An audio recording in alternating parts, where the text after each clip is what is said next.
everybody. I know it's like almost April, but happy 2024 because this is our first meeting of the year. So glad to see you all again. With a new year means that, well, first, if I have never met you, my name's Jessica Roland, and I'm the Senior Inclusion Specialist at the Network for Religious and Traditional Peacemakers. We do these Inclusivity Community of Practice meetings quarterly. So you'll see there's different topics that we cover, but with each year we do have a new steering committee that guides and kind of chooses the different areas of focus that we do. So I will put in the chat our inclusivity webpage that you can actually see the different topics that will be happening this year. And you can also learn a little bit about our new 2024 steering committee, but I'll take a quick round. If the steering committee wants to turn on their camera and say hello, any of the steering committee members here, that would be great. I see Sini. Hello everyone, I am Sini from Finland, and I'm happy to be in the steering committee and excited for the year. Who else do I see? Peter, you want to say hello? Yes, hello everyone. I'm Peter Mband, based in Tanzania, and executive and founder of the Digital Agenda for Tanzania initiative. And one of our purpose is to make sure that digital inclusion matters for all, in peace, in everything. Perfect. And then I see Oshan. Yes, hello everyone. Hi, this is Oshan from Sri Lanka. Glad to join this discussion, the first one this year. So, yeah, looking forward to it. And then I see Rela Bahile. Hello, my name is Rela Bahile. I'm from Lesotho, based in South Africa. I'm really looking forward to this discussion. Thank you so much. And Mary. Hi everyone, my name is Mary Maina. Pleasure to be here today. I work for Mensen Metemisi as a focal point Kenya implementing GISRA program. Thank you. So without further ado then, the first meeting of why you're all here and why we're taking a look today is around promoting the freedom of religion and belief through the inclusion of religious minorities in peace building. And so we have we'll start the meeting looking at several different projects that are working in this area. So you'll get to hear about the different work that they're doing. And then we'll do a short fireside chat and to be able to hear more about how others are still working in this area. And we'll do a breakout group where we can hear from everybody about the work that you're doing in this area. So before I turn it to our first speaker, I also just say that if this is your very first Inclusivity Community of Practice meeting, I will put the sign up form in the chat so that you can stay up to date with the other meetings that happen throughout the year. So with that, I will turn it to my colleague, Siam Turan, who is the UN Representative Advisor on Religion and Development for the network, for him to kick us off about the GISRA project that the network is involved in. Great. Thank you so much, and good morning, good afternoon, everyone. As Jessica mentioned, my name is Siam Turan, and I also work with the network and also very closely with Jessica. Today's meeting, as Jessica mentioned, is focused on freedom of religion and belief, focusing on inclusion of minorities in peace building activities and initiatives.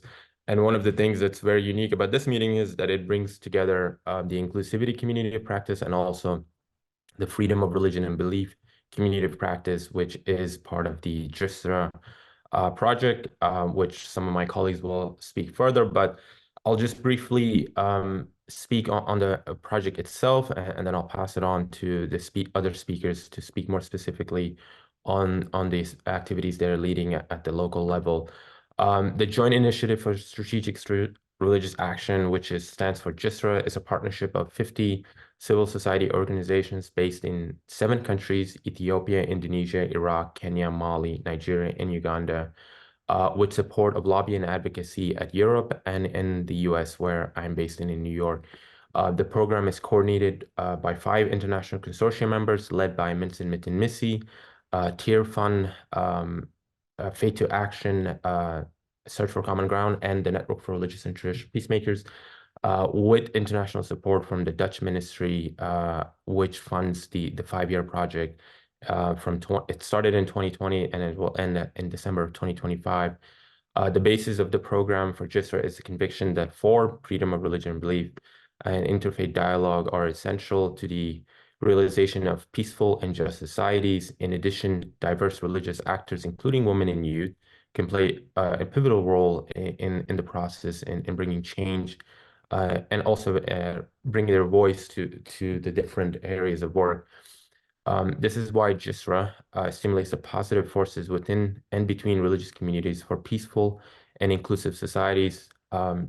The program addresses harmful norms and narratives within religious communities, and it promotes collaboration and cooperation between different religions, and shows how religious traditions and norms come together and build a common and fair society. In particular, JISRA pays attention to the increasing role of women and youth in setting the vision and solution to advancing freedom of religion and advancing their role in decision-making for the network. Recently joined this consortia about a year ago, and we have a very specific role, and that is to advance the capacity of Muslims and also minorities in Muslim majority countries across the 7 countries. We have several activities for this year that I'll highlight 3 of them, which might be important for you to know. And if you're interested, of course, you can shoot Jessica an email or myself. This year we have 3 conferences, regional conferences planned in West Africa and also in the Horn of Africa and also in Asia and Indonesia.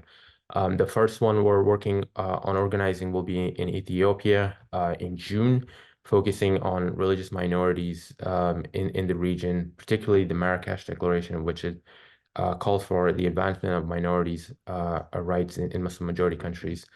And that will be in June in Addis. And then following that, we're working to organize another conference in Morocco in early September, also focusing on similar topic. And then finally in November in Indonesia. Those are just some of the activities for now, but I'll pass it back to my colleague Jessica to introduce the speakers for JISRA. Thank you, Siam. Yes, so as Siam just said, we're going to hear from 2 different projects from the JISRA project.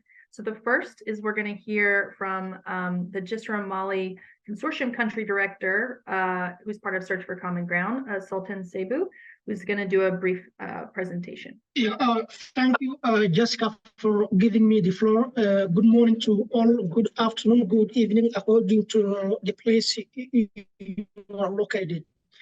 I am Sebu Sultan, JISRA Mali Country Consortium Coordinator for JISRA program in Mali, and I'm working with Search for Common Ground. Yeah, to talk about this topic, we will see together a little bit about the context of JISRA Mali and some elements through which we contribute to through the inclusion of religious minorities in peace-building efforts. First, we will see the consortium composition in Mali, what actions we did, such the creation of frameworks for intra and inter-religious dialogue and consultation, trainings, forums, lobby and advocacy events.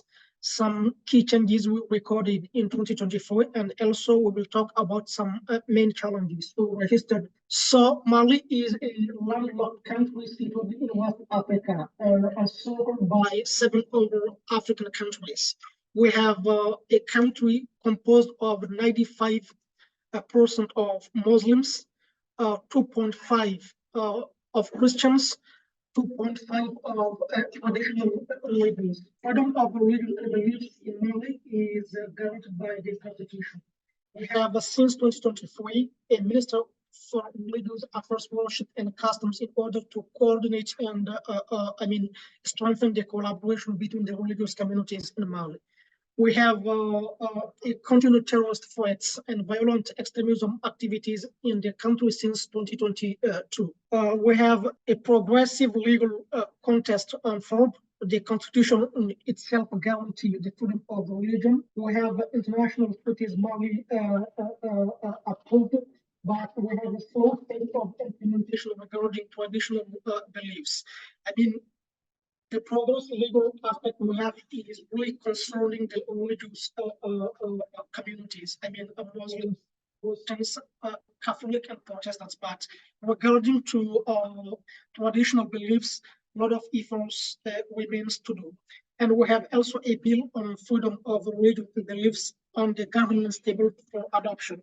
And we hope after that more actions will be made regard to traditional religions. GISRA, in Mali, we have 3 local partners, and the local partners, each one represent a religious community. For example, for the Muslim community, we have what we call Islam Population and Development Network, Réseau Islam Population and Development into French, and we have NCRC, which is a Catholic relief movement of Christian executive and leaders, which is a Catholic organization based in Mali.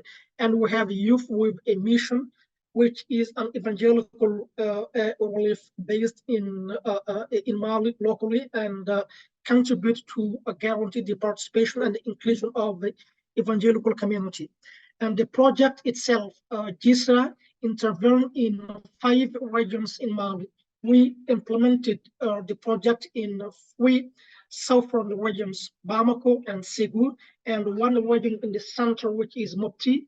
And we have also 2 intervention areas in the northern, which is Timbuktu and Gao. Yeah, so to guarantee the participation and inclusion of religious minority communities, we create frameworks for intra and inter-religious dialogue and consultation, which create opportunities of dialogue and direct exchange between the religious leaders on religious affairs, and also to on some common challenges they face in their different communities.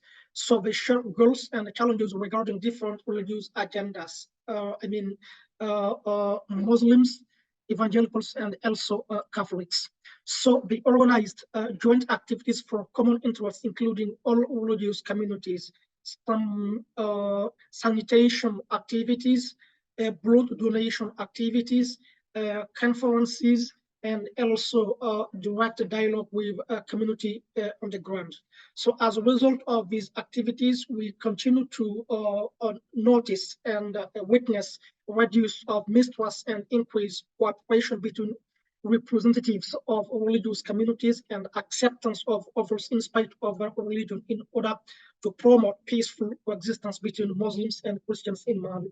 By Christians, we include Catholics and evangelicals, because in Mali, the 2 entities are different religions. Yeah, other key activities we perform in Mali are trainings, forums, lobby, and advocacy events. In this list, we have training of religious leaders of different faiths in conflict transformation, religious engagement, and mediation, in order to reinforce the capacity of religious leaders to be actors of conflict transformation, and also to really engage religious communities in peace-building efforts. In some areas, religious leaders do mediation actions in order to reinforce the collaboration and the coexistence between religious communities in the different regions underground in Mali. So we have organized in 2024 an interfaith youth forum in Mopti for dialogue and social cohesion through 3 youth organizations, including Muslims and Christians, in order to sensitize people regarding the process of the constitutional review, which held in Mali in 2023.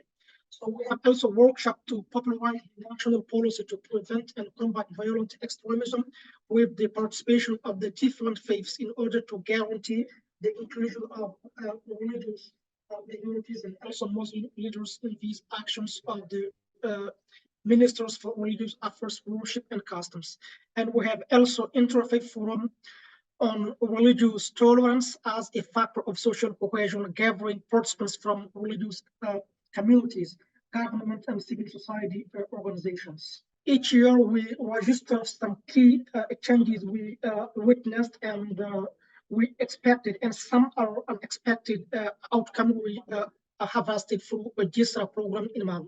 First, we have in the center of Mali a religious leader changed the content of his radio show to religious tolerance and collaboration, which was focusing in the past on Islam, and it's a great man. So this radio show contributes to cultivate the religious tolerance among religious communities in the center of Mali, because in the center, mainly the region of Mopti, we have very diverse religious communities in a lot of places. We have Muslims, we have evangelicals, we have Catholics communities in that place. So that kind of activity would help, reinforce the coexistence between the different religious communities. And then at the end of the year 2023, we record during the second national pilgrimage of the Catholic community of Mali to Kita on November 18 and 19, an evangelical pastor and an imam intervened to exhort all the faiths of Mali to unity and social cohesion in the presence of the apostolic nuncio of Mali. So this is the first thanks to the actions of Gisra through the Mopti. It's really a positive change, but Muslim religious leaders accept to participate in Catholic pilgrimage beside of Catholics and evangelicals. And in the past, even if the Catholic communities invite them, they didn't accept to go. And this action is for us really an important change in the history of the religious communities working together for unity and tolerance in Mali. Despite of all results and actions we did and we registered, we face also some challenges in the form and inclusion of minorities in Mali. First, we have a slow pace of implementation of religious traditional beliefs despite the progressive legal policy contest on Mali. So what is really guaranteed in Mali is the participation of religious communities, including minorities, evangelicals, and Catholics. But since now, we have really much efforts to do in order to guarantee the participation and inclusion of traditional beliefs. Because in Mali, people have over understanding of traditional beliefs. They think any people who is not Muslim or Christian is an unbelief, and they can't accept to cooperate and work with people who doesn't believe in God. And secondly, we have a violent extremist act by terrorist groups in the center and the northern parts of the country, which harms the inclusion and the full participation of religious minorities. In some places like Timbuktu, Gawo, in 2022 to 2023, 4 until 15, Christian communities, both evangelicals and Catholic, are forced to move the place to Bamako, Mopti, and Segu in order to be in security, because at that place during these years, the armed forces leave the places and it's controlled. These places were controlled by, terrorist groups.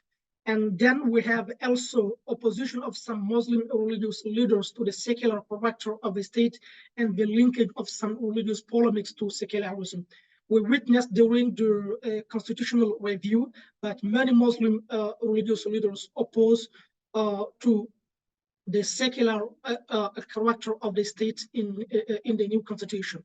It's because of a lot of efforts governments and some projects like this did to sensitize people that we come to guarantee the secularism character of the state in the new constitution.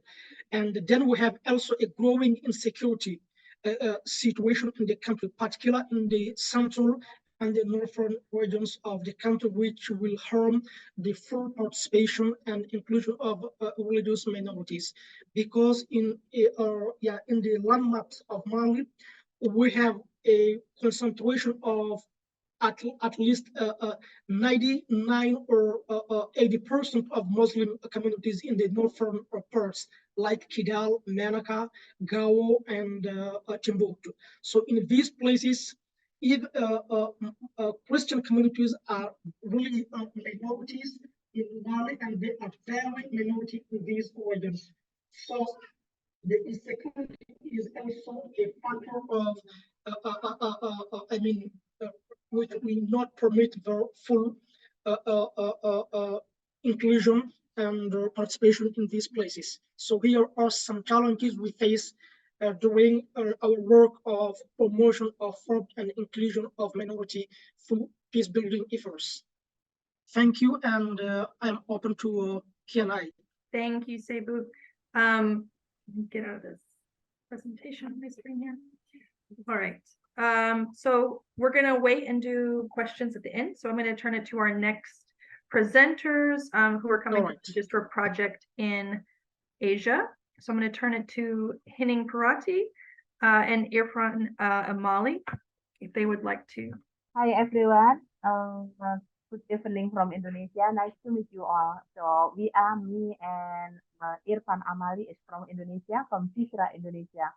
So I'm Henning. I'm represent from the Muhammadiyah. We're sharing our best practices for the promoting FoRB relying different religions using environment. The case of the Cisra, Indonesia. So we are from the Muhammadiyah. Muhammadiyah is one of the biggest Muslim organizations that in the Muktamar, Muhammadiyah Muktamar is one of the biggest things in each of 5 years. So in this result of the Muktamar, 48, so this is a deal with radicalism is not sufficient and cannot lead to other accessing when de-radicalization approach is taken. So Muhammadiyah is offer solution and promote Indonesia path to moderation. And with this, so Muhammadiyah is initiated together with Cisra. It's about the program with the name is Eko Bhinneka Muhammadiyah. So what it means about the Eko Bhinneka? Eko Bhinneka, this is the background is because of this is a very big of damage in the global concept up now, and also that we are a Muslim is like a Khalifah or leader on a more sustainable practice and a way of life necessary, whatever background or maintenance, but in their life we are is a Khalifah or a leader. So Eko Bhinneka is coming by eco, it means the ecology, which means the interaction between living, then the other living things, and also with the surrounding of the environment. And the Bhinneka is, it means unity and diversity. So coming from Indonesia national values, namely Bhinneka Tunggal Ika, which means that even we are different, we are still united. So the Cisra Consortium, whose member consists with various faith-based, interreligious, and other organizations, who together want to encourage the realization of freedom that the presentation before in 7 countries, Ethiopia, Iraq, Kenya, Mali, Nigeria, Uganda, and Indonesia. So Cisra is encourage religious sectors to become a king of change. And this is the Eko Bhinneka, that the Eko Bhinneka program is Muhammadiyah support to Cisra with the Eko Bhinneka, it means the ecology and diversity. So the consortium Eko Bhinneka is implementation by Nashiatul Board of Nashiatul Asia and Fatayat Nahdlatul Ulama. So we are is member with the 2 organizations at Muhammadiyah and also Fatayat Nahdlatul Ulama. Muhammadiyah in here is also Nashiatul Asia. We are working in 4 locations. Number 1 is Pontianak, this is in West Kalimantan, Banyuwangi in East Java, Solo in Surakarta, and Muhammadiyah in Ternate. So also we are in Jakarta or our national office. We are the implementation approach is three things: intra-religious, inter-religious, and also extra-religious. I put here about our lesson learned. In the Pontianak example, Pontianak is West Kalimantan.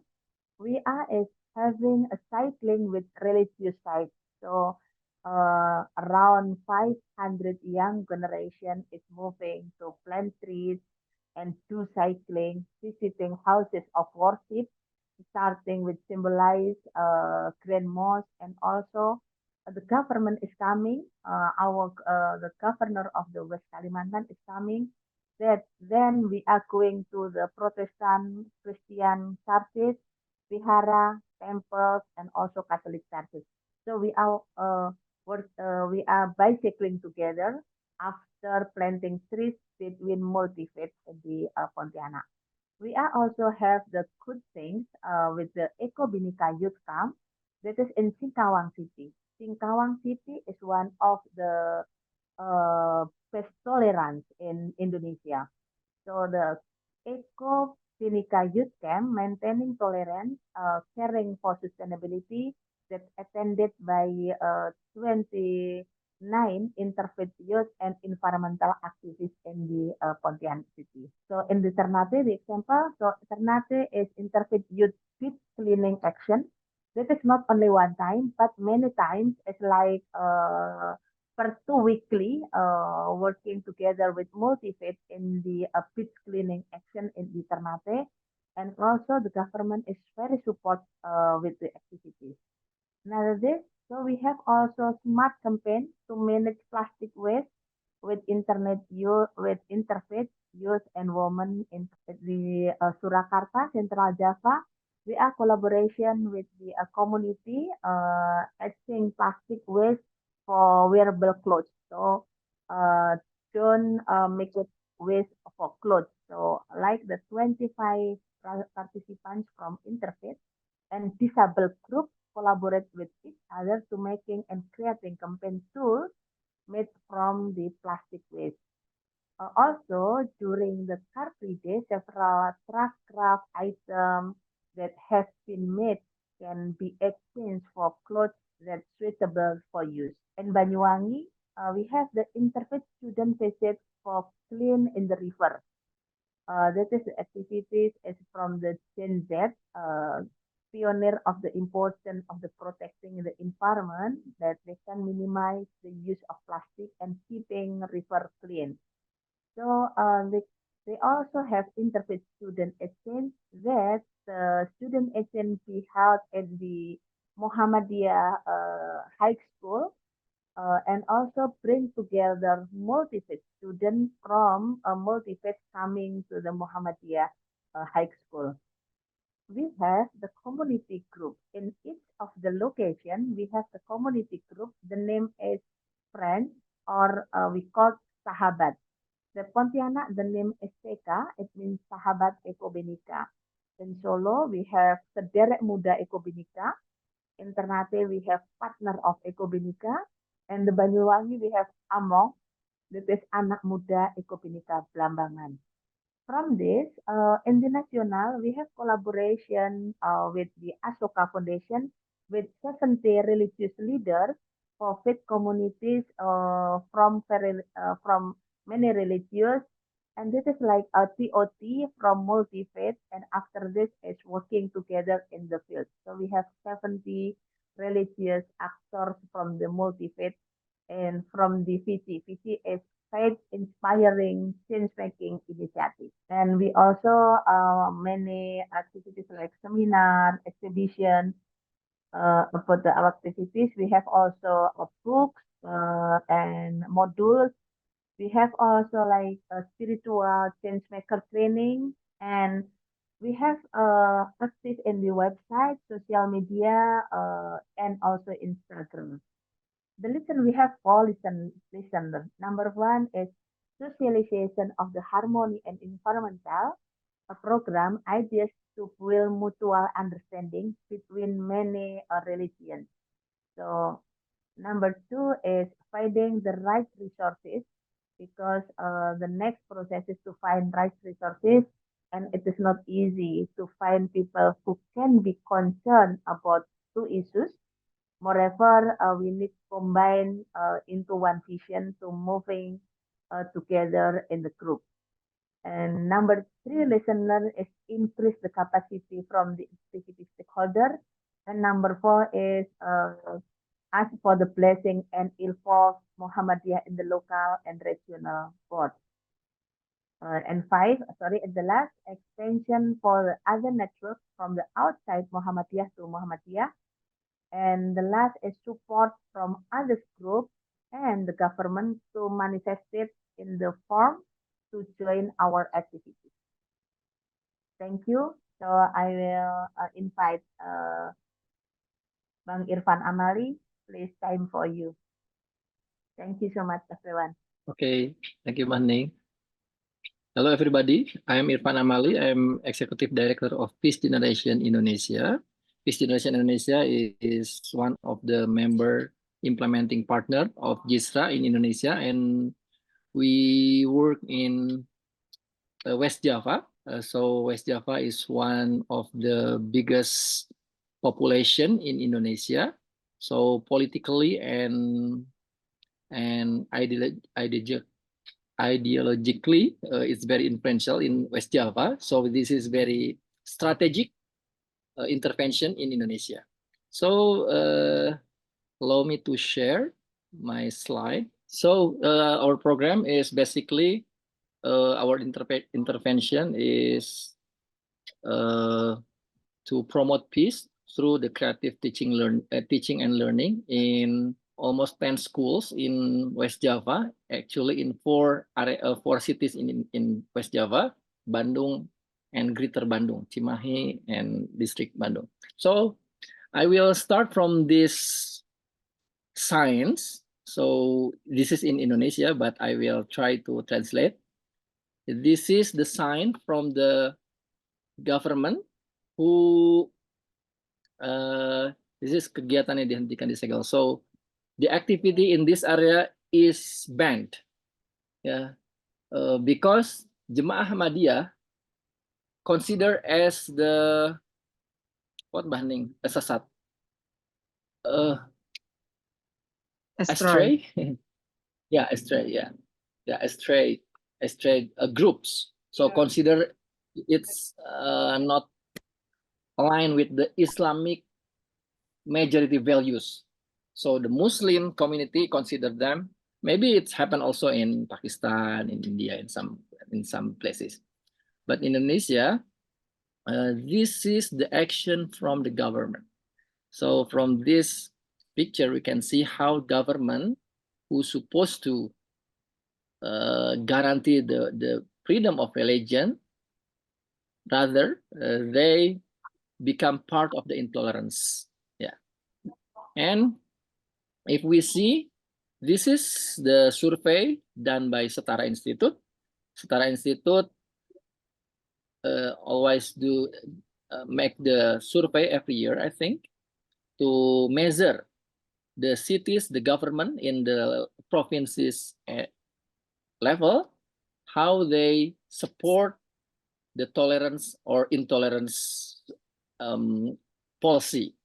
So if we see here, the number measure about the violation to freedom of religion and beliefs. So you can see West Java, Jawa Barat, how many? You can see, So if compare with others, Jawa Barat, the West Java, where we are working, is one of the highest numbers of violation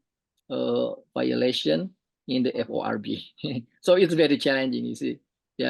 Because West Java is the biggest area, biggest population, and we have the highest number of violation in terms of freedom of religion and beliefs. And this is the graphic, how from year to year it's up and down, the numbers up and downs. Many factors. For example, in 2019, it was the presidential elections, which use or religion being used to promote one group or to reject another group like that. So Indonesia is very prone, it's very vulnerable to be influenced by the political events in 2019. And this graphic shows about the worship space, worship place that are experiencing the violation. Because in Indonesia, the biggest number of are Muslims, so masjid or mosque became has the biggest number of the violation from violation of freedom of religion. It's maybe about the permission, about the attack from the outer group, and etc. So masjid or mosque is the number one, and the church, gereja, church is number second, number two. And this is the graphic show us about the violation action done by non-state actors. So if in the first example, it's state actors who do the intolerance and violation. This is non-state. Non-state can be religious groups, can be political groups, yeah, like political parties, or non-partisan as well. Yeah, can be also from the communities like that. Yeah. So the actions, the highest one is the intolerance. The second one is the report about the religious blasphemy. This is in Indonesia. There are so many reports.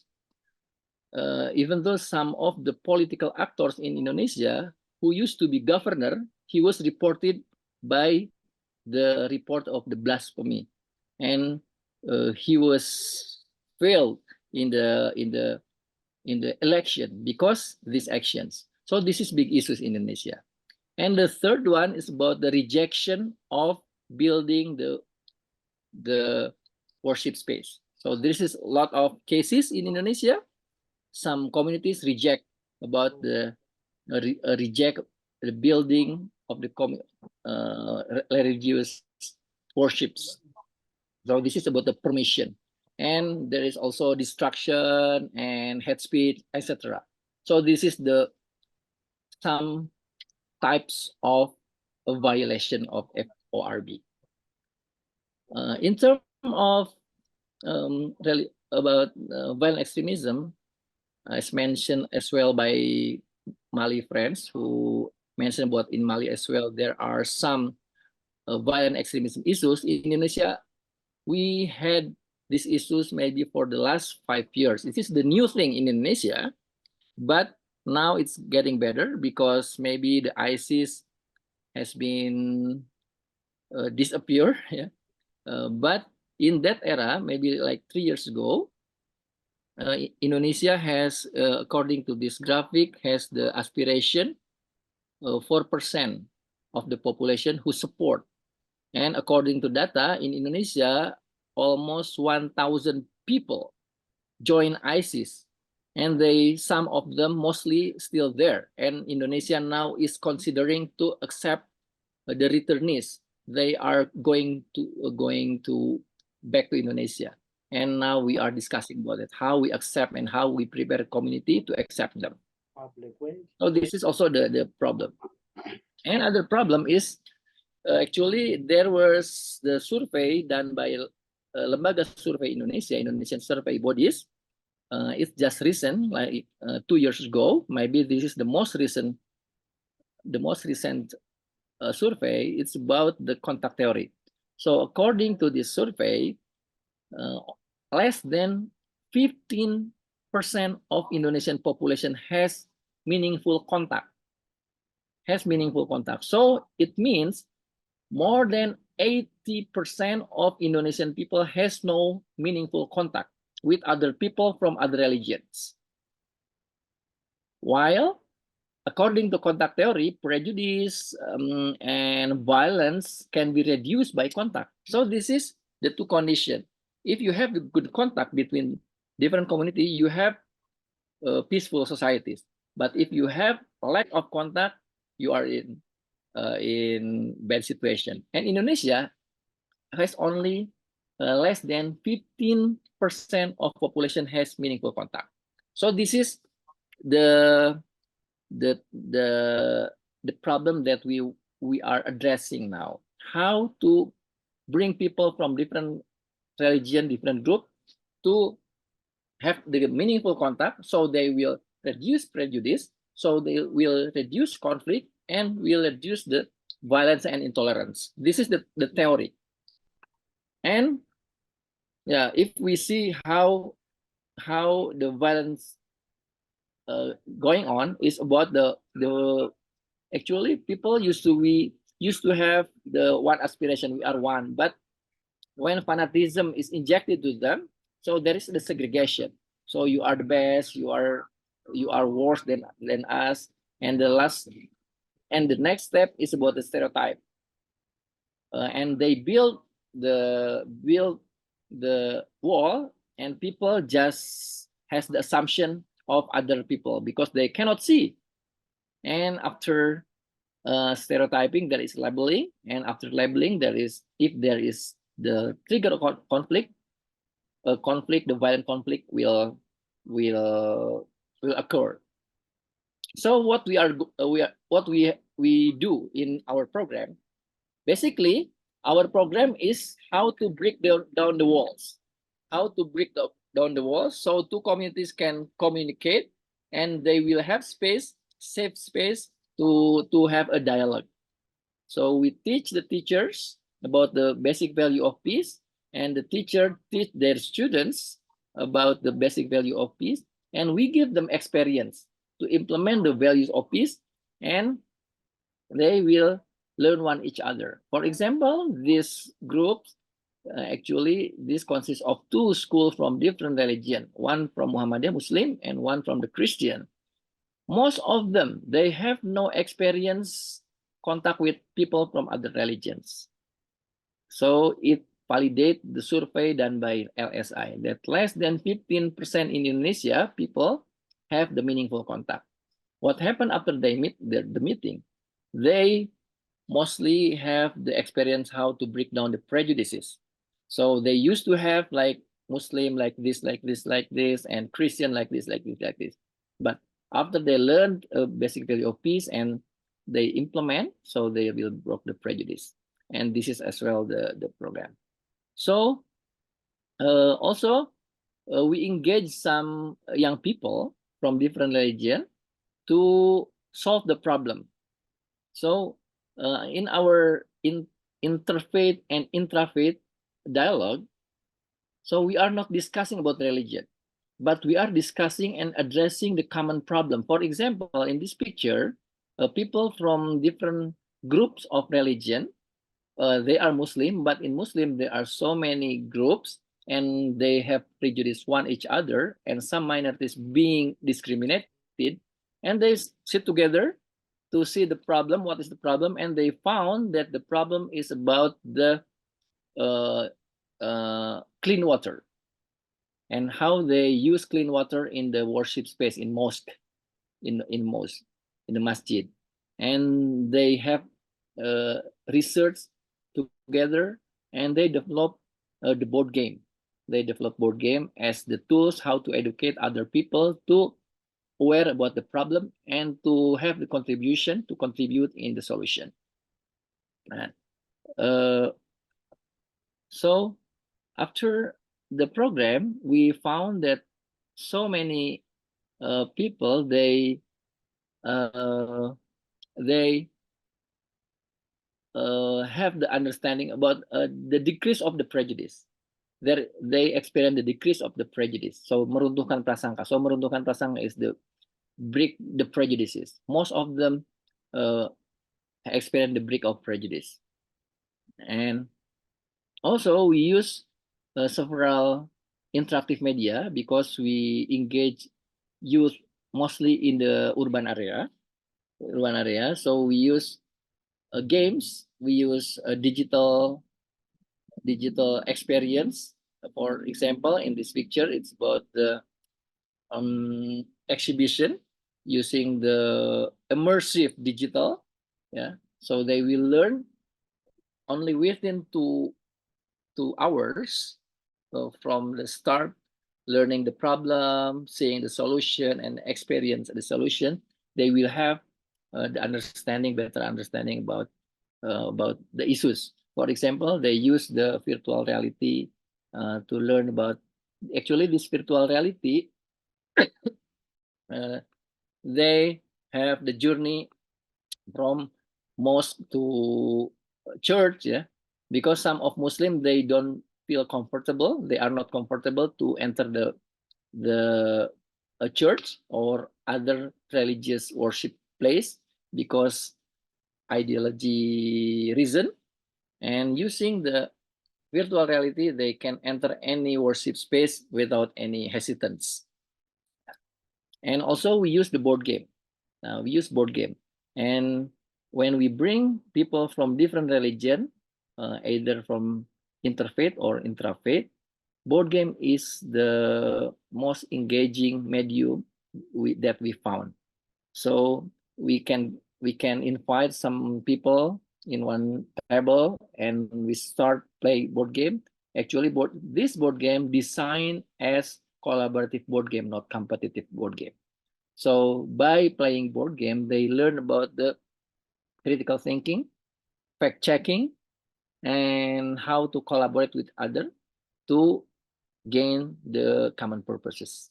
And this board game has been implemented in several cities in Indonesia, but now we are focusing in West Java in JISA program, and it's very, very effective to engage the teachers. And we heard so many positive responses of feedback from the teachers that they have more engaging classes in teaching peace to their students. Even some schools, they build their own board game using their medium because they learn how to use board game. So they learn how to create their own board game. So also we use the social media to reach more people. And from this measurement, we found that like acceptance to aggression is decreased and social pessimism decreased. And we have been doing this in many areas in Indonesia, but now we focus in West Java. I think that's our experience. Hopefully we can elaborate more in the discussion. Thank you. Thank you, Henning and Irfan. And there was a lot of activity in the chat. So a lot of what you were doing and saying was getting people's attention and reactions. For time, we have one more presenter today as part of the project presentation. So let me turn it to Mays Al-Jabouri, who's the Senior Middle East Officer for Minority Rights Group Project. Hi, everyone. Thank you for having me. I'm sorry to follow such interesting projects and presentations. I don't have a presentation to share with you today, but I am here to talk to you a little bit about minority rights groups' work in Iraq. So I'm going to talk to you about two projects, two consecutive projects that we implemented that have not finished, that began actually at the start of the latest conflict in Iraq, the conflict with ISIS. So it's a little bit different in terms of the stage of the conflict, in terms of our intervention and the type of intervention. So to give you some background, for those who don't know, the situation in Iraq for minorities was typically for religious communities, especially, was typically characterized by patterns of discrimination, exclusion, and marginalization. And since 2003, there was an escalation in violent attacks against religious minorities. And of course, this increased significantly, this accelerated significantly with the conflict with ISIS, which resulted in the displacement of nearly 6 million people in the country. And so this is the stage in which we began our programming in Iraq. We essentially wanted to ensure that this environment of marginalization or discrimination, which often leads to violent attacks, is kind of addressed in the response to the conflict. So we wanted to really see how structural inequalities and root causes of the conflict could be addressed, so as to not risk falling into renewed cycles of conflict as well. So we found that on a preliminary basis that there was an urgent need for better information on what was happening to persecuted religious minorities and other vulnerable groups within Iraq. And so we sought to empower human rights activists to, on the base level, to be able to monitor, document, and advocate on human rights abuses within the country. And so there are 4 kind of strands of this work. And the first strand was on monitoring and documentation. So building local skills and on producing verifiable, authoritative information and evidence that can be effectively stored and used for justice or accountability procedures in the future. So we conducted trainings across the country, and we initiated some small grants for organizations to carry out their own initiatives on monitoring and evaluation of human rights abuses. We also created a secure online reporting platform, and this was designed to be able to reach communities and people that were really inaccessible in the conflict or for reasons of marginalization, that researchers or activists of human rights organizations weren't necessarily reaching. And so we built this kind of secure platform for where people within the country could report human rights violations, either as a witness or as a victim, via Twitter, email, or completing an online form on the website itself. And we did this to try and encourage local-led monitoring of human rights conditions, and to allow people in marginalized places or in highly insecure locations to be able to take active and primary role in kind of in producing accurate and up-to-date picture of the situation in the country. And this was, of course, to try and motivate a more effective national and international response to these issues and to strengthen for accountability.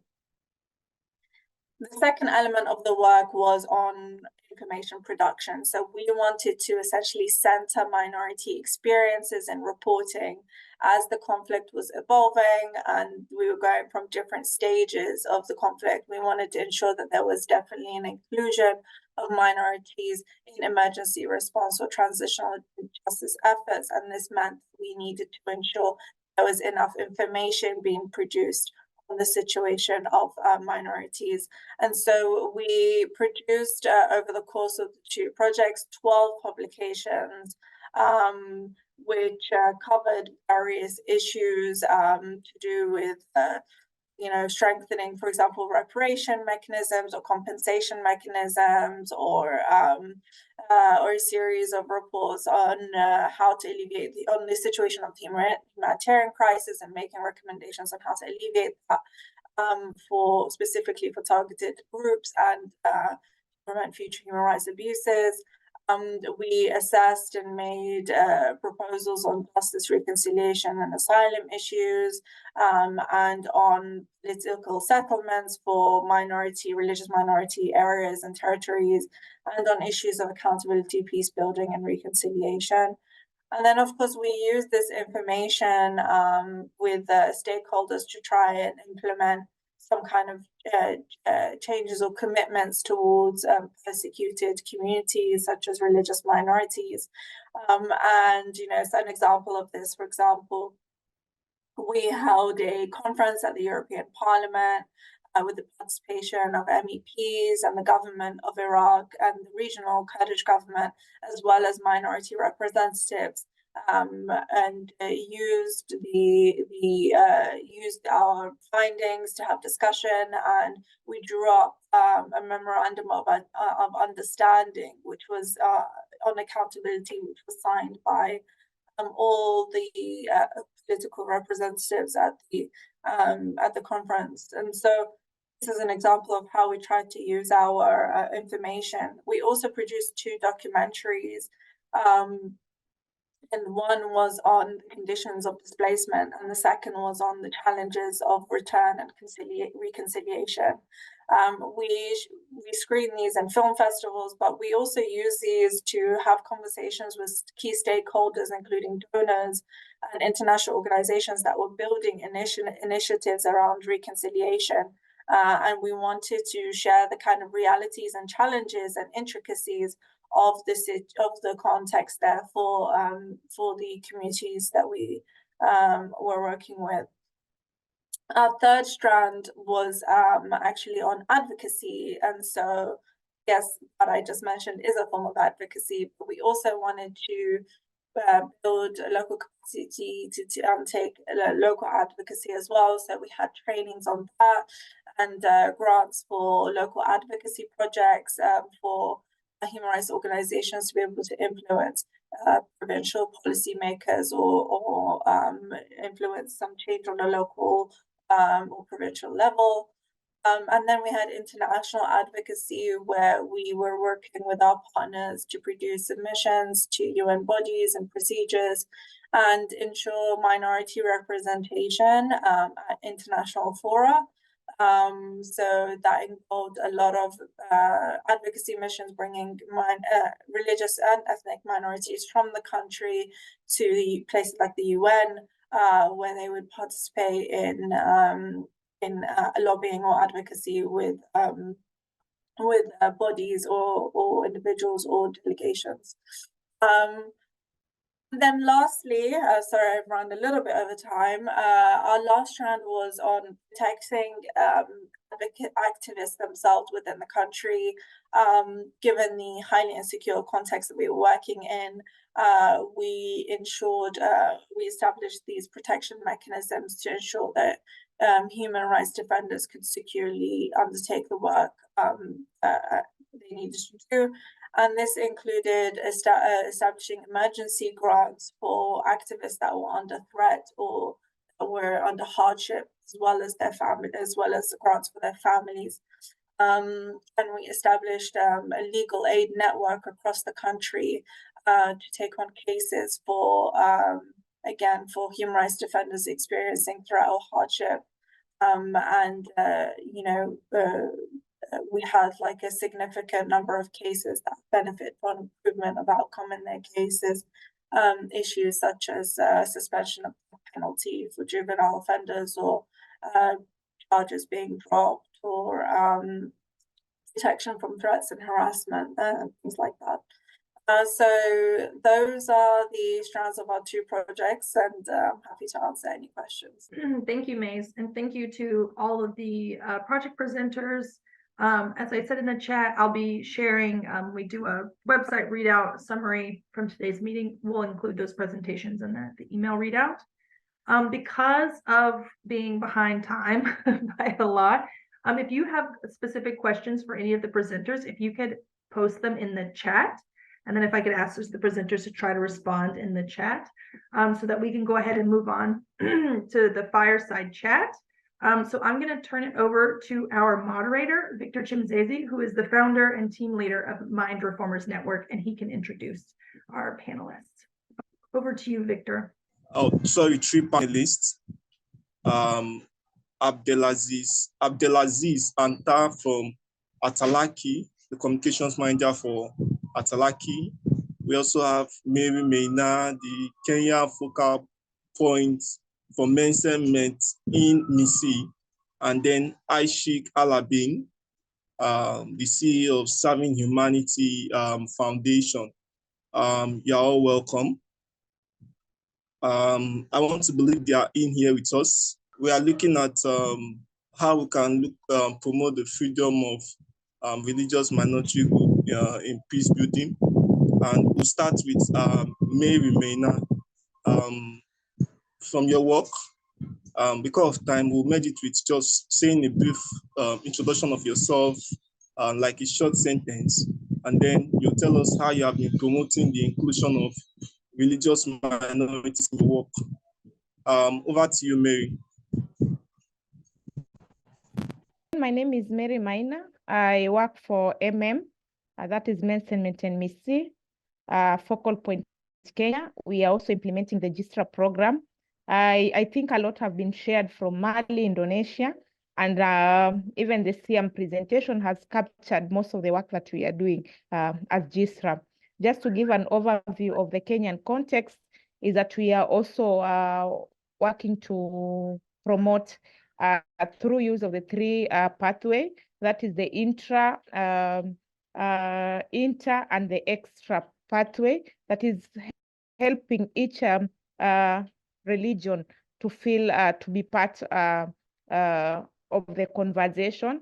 And in this, at a different level, it's enabling the religious minorities to be included. And some of the work that has been happening as a we are working with 2 partners in Kenya, but GISTRA Kenya is implemented by 7 partners that are working in different areas, targeting different religious actors. And this is also inclusive of the religious minority. One of the areas that is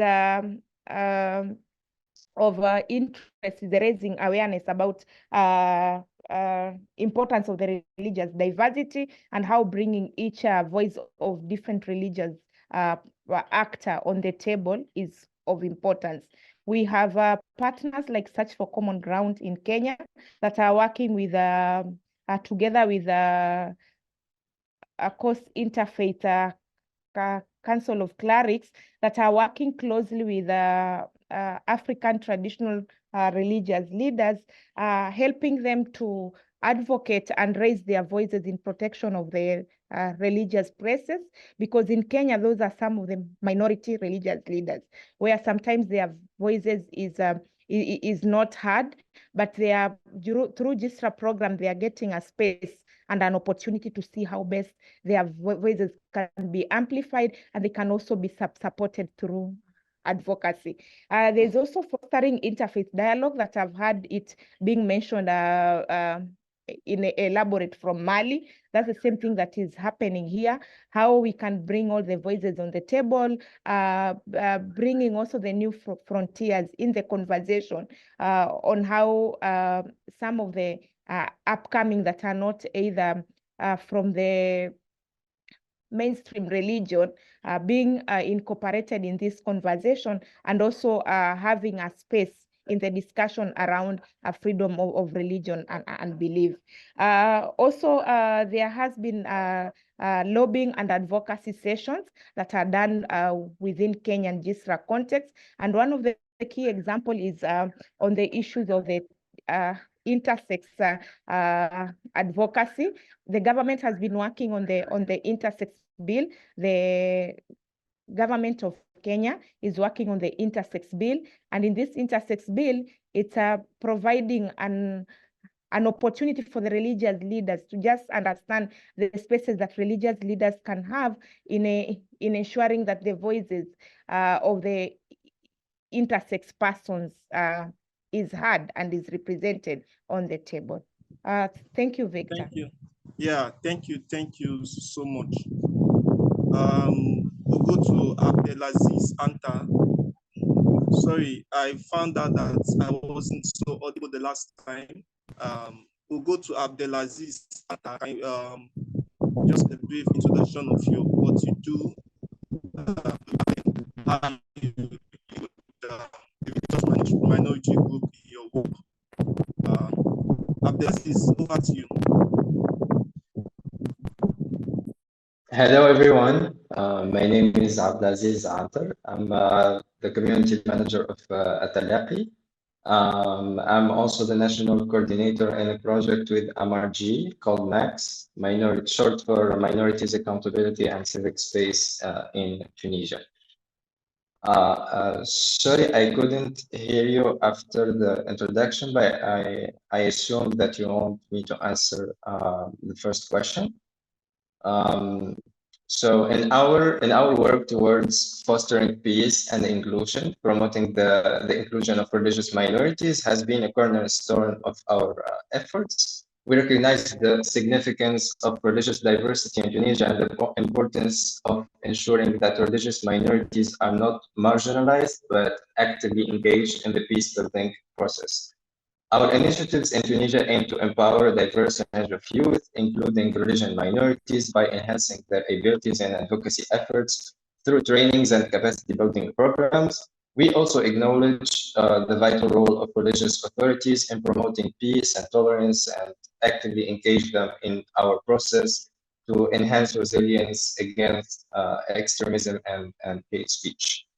Also, by prioritizing gender equality and designing all initiatives through a gender-sensitive lens, we ensure that our efforts are inclusive to all individuals, regardless of their religious affiliation. We understand also that inclusion goes beyond mere representation. It requires creating space where everyone feels valued and heard. Additionally, we value the importance and power of visual outreach. Thus, audiovisual production has been a whole axis in our work.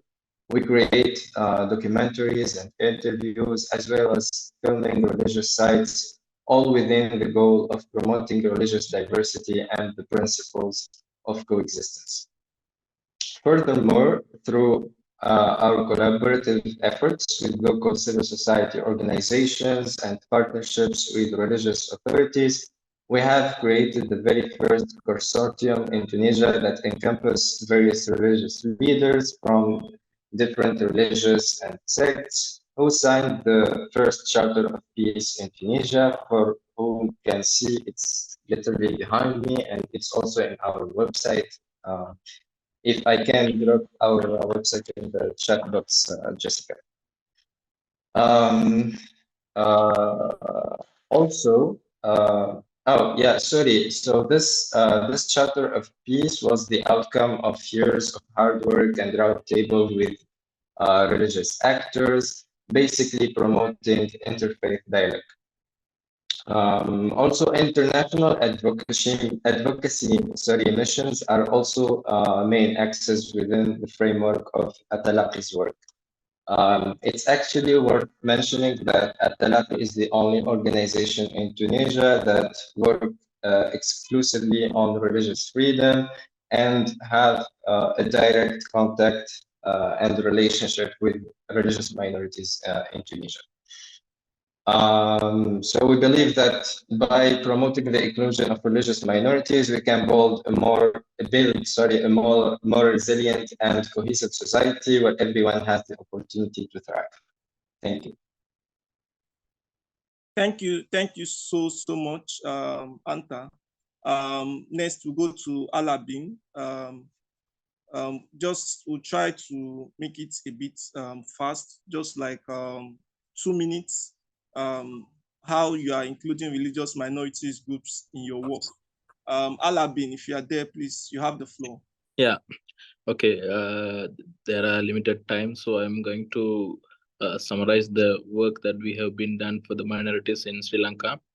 First of all, I am Ashik Alabdin from Sri Lanka, Chief Executive Officer of Saving Humanity Foundation, and also the coordinator for local interreligious committee in our district.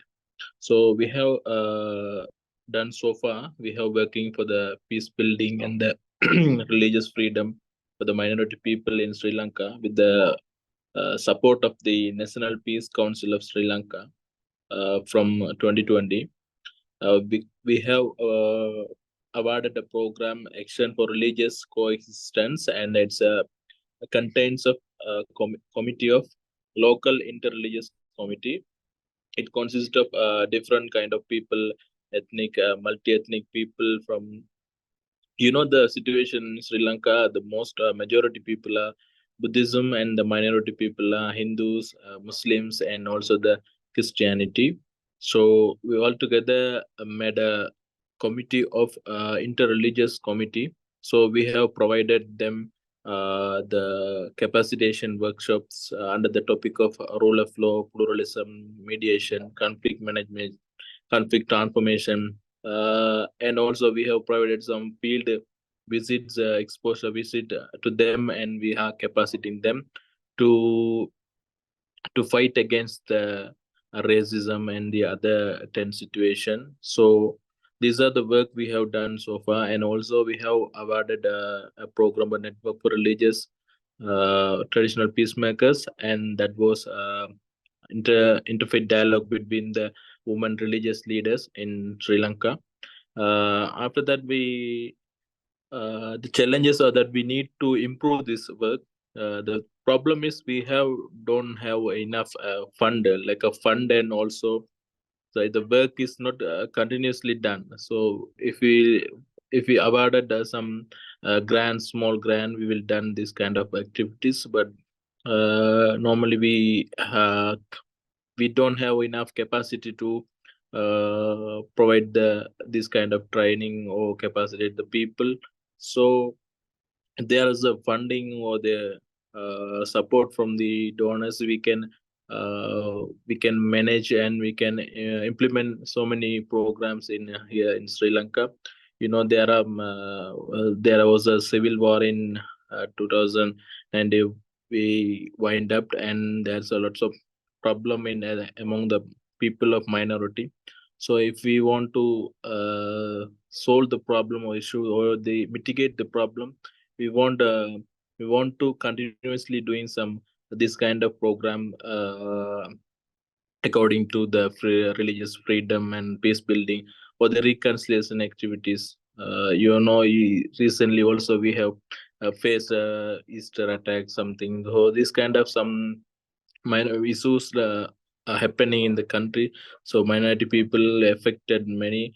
So we have to improve this kind of peace building and religious freedom by your generous funding. So we kindly request if there's a possible network, please provide us to develop or capacitate the minority people in Sri Lanka. Thank you.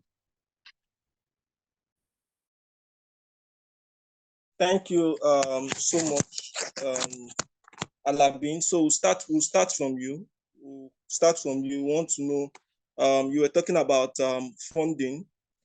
We want to know the various challenges you faced in your work in including religious minority groups, and 3 steps everyone here can take so that we can start including them in every of our work and in every of our projects. We'll start from you, Alabin. Yeah. Can you repeat the question? Yes, we just want to find out the various challenges you faced in your work in including religious minority groups, and also 3 steps everyone here can take, every one of us in the room can take to start including them in our various activities. Did you hear me?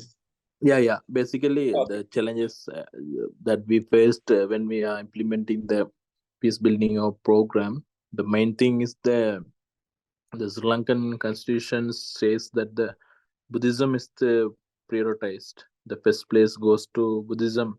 So between there are some misunderstanding or some misconception among the people. So if the government only provides the priority to the one religion, the other will be discriminated. So this is the main challenge that we are facing. So that we have to amend this act. We have to be coexistent among the religions. So we can't say the one religion is better than the other. So we have to provide the equality among the religion. This is the first challenge that we face in Sri Lanka. And also the violence. The second one is the violence against minorities. So far we have faced lots of violence against the minority people after the Independence Day. Since the Independence Day, we have faced a lot of issues like civil war and the JVP movement and the Black Julie, and also the Easter attack, and also some of the ethnic tensions in some places in Sri Lanka. So this kind of violence against the minority people, they have put in their heart or the mind that they were discriminated in this country. They haven't get enough rights and other things, privileges in this country. So they have been what we call, they have fed up with the government and this state of this. So we have to solve this problem. We have to create a reconciliation process to solve this problem. We have to create a reconciliation program, so that incidents of violence against religious minorities persist. For example, effective investigation, prosecution, and promoting religious tolerance can help to identify this kind of problem. So the lack of accountability for attacks on religious minorities discourages the trust of the people and healing. So we have to heal addressing the past grievances is essential to reconcile the people. So if we do not provide the justice for the people, we can't make them reconciliation.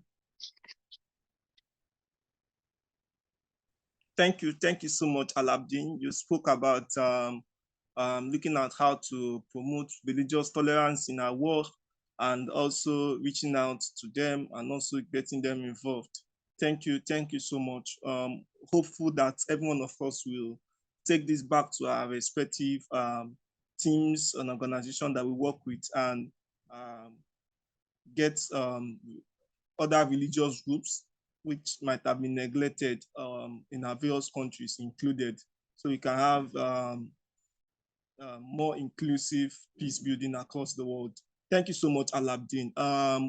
We'll have next to have Mary Maina. Are you there? So you just help us with challenges you face while trying to include religious minorities groups in your work, and 3 basic pointing steps you think everyone here can do to include religious minority groups in our various projects and activities. Over to you, Mary. Thank you, Victor. One is something that has been mentioned about the discriminatory policies and prejudices amongst or against religious minority. And I think one of the ways that we can work in this is also to have to be intentional in our advocacy in line to pushing and lobbying on. Victor? Yes, thank you. I'm saying one is discriminatory policies and prejudices that sometimes limit the religious minority to enjoy their rights. And this one can be worked through us working on issues of lobbying and advocacy of inclusive mindset amongst community and the duty bearers to ensure that in our own lobbying, we are pushing, knowing that they also deserve to be on the table, and there's something that can also be done. But the other part is about religious literacy, which has been an issue where some of the religious leaders might feel because they are the majority, their spaces and beliefs are interfered with. So in this, we can also continue doing awareness and having opportunities to continue doing dialogue and interfaith informed with the issues that are on the ground. And the third part is for us to unpack the inclusivity and really understand religious minority, because for the longest time, we have been pushing for some kind of religious minority and excluding others, or in our own push for it, we might not be able to, we haven't been able to realize who are the religious minority. So my call is how best can we also continue unpacking depending with our own context on who are the religious minorities and what are kind of the needs that they need within the country. At the Kenyan level, we have inclusion working group for the GISRA partner. That's a platform which is helping us to continue interrogating further what are some of the gaps and the inclusion issues in relation to religious minority and any other issues of exclusion that the religious actors are facing. And being part of this inclusivity platform or working group is also providing us an opportunity to continue learning and interacting with other members of the community of practice to learn what is happening in other countries and share, but also exploring and using the mediation skills, because some of the conflicts that are happening in our own context, unless we have the religious and peaceful mediation skills, we might not be able to work around and see how best we can tackle the issues that are happening. Unfortunately, we don't have much time, so we have just combined and rushed through, but I know we will continue discussing further. Thanks, Victor, back to you. Thank you so much, Mary. You spoke about religious literacy, which is key and is important in advancing the work of minorities group, especially in the act of tackling bias through looking at the various similarities and differences and appreciating the beliefs of everyone. You also spoke about being intentional in including minority groups, and which is also very key. And hopefully these are and a lot of other things you spoke about here. And hopefully one thing is also key, the team working together in Kenya on the project. Another strong thing that we can do to keep this going is having engaging with a community in our various countries or subcontinents, West Africa or the likes, maybe engaging with the GISRA project or other amazing communities working on this and the Peacemakers Network, so that we can collectively strengthen ourselves in advancing inclusive peace across our world. Thank you so much, Mary.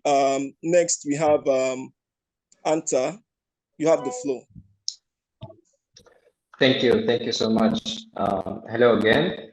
Well, I cannot recall a major challenge that Atalaki faced in implementing its initiatives, maybe because we keep a very low and collaborative profile with authorities, and we take also a social sensitive approach in our work.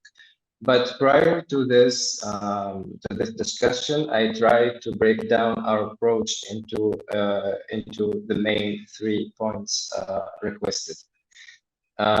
So firstly, we must deepen our understanding for the issues facing religious minorities and their impact on peace and stability by educating ourselves and others about the experiences of religious minorities. We can raise awareness and build empathy for their struggles. This includes recognizing the systemic barriers they face and actively working to dismantle them. Secondly, we must foster dialogue and collaboration among diverse stakeholders, including religious leaders, civil society organizations, and policymakers. By creating spaces for meaningful engagement and exchange, we can build trust and mutual understanding, leading more inclusive policies and initiatives. And thirdly, we must advocate for policies and practices that promote the rights and dignity for religious minorities. This includes challenging discriminatory laws and practices, advocating for greater representation and participation of religious minorities in decision-making process, and promoting interfaith dialogue and cooperation. It's also worth mentioning that the Tunisian legislation does not does not prohibit nor criminalize affiliation to other religions than the main dominant religious group in Tunisia, which is Sunni Islam Sunni. Yeah. So this is our transcendental approach. It's from the ground up, starting with sociological aspects of religious freedom up to authorities and legislation. Thank you. Thank you so much, Abdelaziz. Of course, one key thing here is advocating more for the inclusion of these groups in decision-making process. And we have to keep at this in our various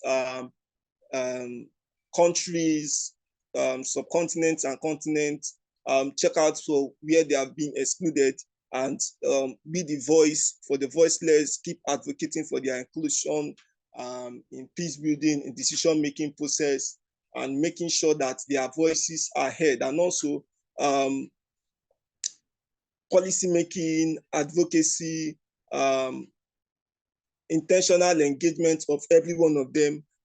It's really, really very, very important. I'm trying to check the chat box. Nagiba is a dialogue to be meaningful needs to be voluntary. Yeah, dialogue is an ongoing process. We need to first be the ones taking the first step. So thank you so much, everyone. In the work of including these groups, we have to engage them, we have to dialogue with them, we have to be there, reach out to all stakeholders, the persons being discriminated against and the perpetrators.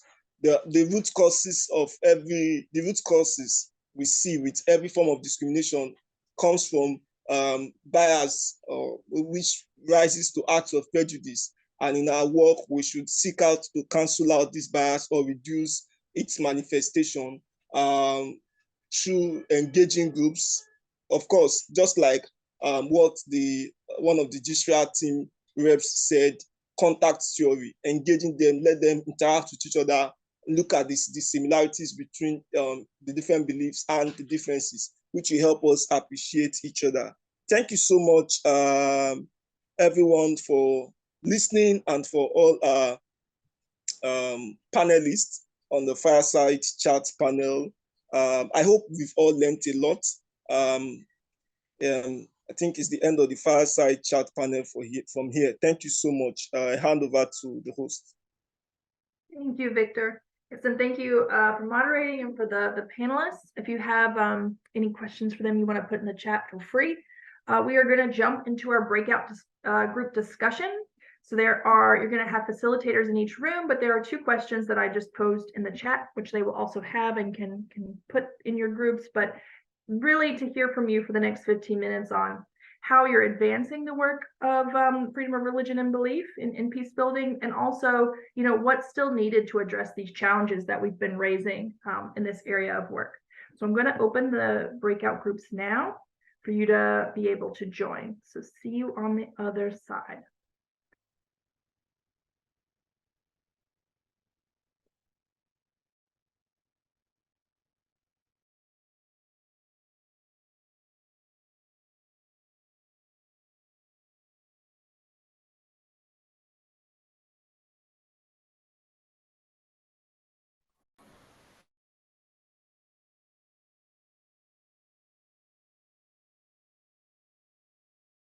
All right, welcome back, everybody. So we have about 10 minutes left, so we're just going to do a brief, I know it was a very brief breakout, but a brief readout from our facilitators. So I'll turn it to group 1 with Rachida.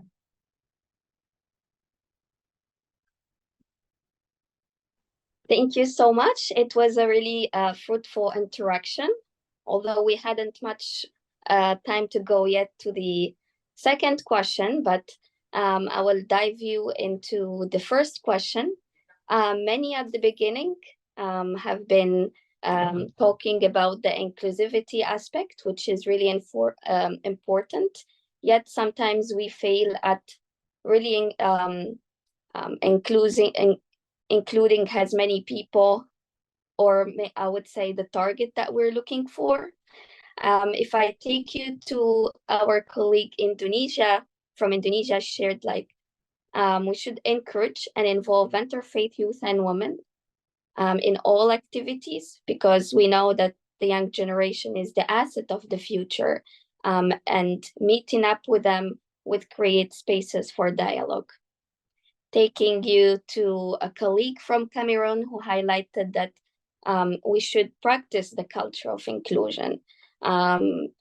Usually it's not the case, but we know all that the application is way harder. And they suggest that we have to make sure that the needs and the interest of the people involved are met during the whole entire process. And he suggested some ideas like literacy and empowerment, leadership activities, rights empowerment, and so forth. Another colleague from Uganda highlighted that it is really important to put into practice the notion of collaboration and the connection with potential actors. And finally, we should also keep up reminded and also practice the values of respect and unity and tolerance, utilizing faith as a platform for dialogue and ensure diversity of people involved in the whole process. And there's much more of fruitful interactions out there. Happy to see everyone interacting. Perfect. Thank you, Rashida. We'll go to group 2, to Sini. Yes, we had so much to discuss. We kind of ran out of time, but some points that came up is to see the freedom of religion in a bigger context of peacemaking, and understand all the other conflicts that are present in the situations, and also the need for change makers in general, not only in the context of religion. And then we had people working with many different strategies like education, advocacy for policies on freedom of religion, and capacity building. And then maybe interesting thing that came up is the different actors that should be connected and brought together. For example, the role of youth, empowering youth as the key to enhance freedom of religion, and using different strategies for this, but also empowering the community leaders and including academics and civil society. So bringing kind of everyone together. And then maybe a couple of challenges. Luckily, we didn't have so many. Maybe in this group, we just had a lot of good solutions. But the need for protection for the most vulnerable groups, and then the challenge of religious supremacy and the hateful ideologies that might be promoted, and kind of how to work with those problems. Thank you, Sini. It's rare that you hear that we talked about more solutions than challenges. That's great. Thank you, group 2. And then finally, group 3, turning to you, Sarah. Thanks, Jessica. So group 3 had some really great discussions and points highlighted about how they're advancing FoRB. So of course, as already mentioned, we see young people being engaged, bridging the divide between groups, fostering tolerance, encountering biases. A great point was made on the critical role of intra-religious dialogue. We know that there cannot be collaboration between religious groups until there is harmony within a religious group. And also bridging along those lines, groups are working to increase religious literacy, to increase understanding of different religions within their community, and ensuring that platforms remain an online safe space for dialogue and tolerance. And groups are working to flag hate speech to government actors to help get that information taken down. Once again, we talked more about the great work being done, not so much of the challenges, but one of the challenges that was raised was that recognizing that religious communities, many are still not willing to work with traditional communities. So there does need to be greater attention directed to support dialogue between religious and traditional actors. And I'll turn it back to you, Jessica. Thank you, Sarah, and thanks to all of our facilitators for the breakout groups. So we're at the end here. The next meeting will take place in May, and we'll focus on synergizing peace tech, inclusion, and SDG 16. Thanks to everybody here, and thanks to all of our presenters and speakers today.